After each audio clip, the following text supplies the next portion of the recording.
In this video, I'll show you how to make this text reveal effect in CapCut PC.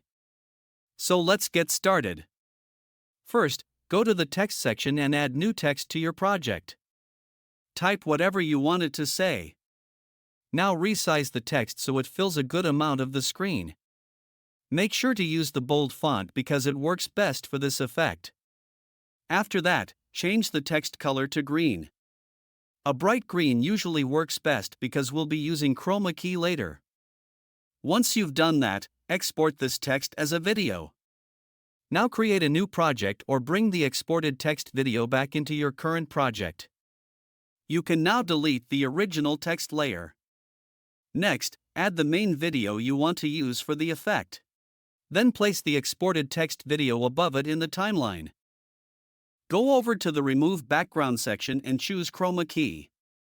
Use the color picker to select the green color from the text. Now adjust the intensity and shadow settings slightly until the green background disappears cleanly. And there we go, your video will now appear inside the text.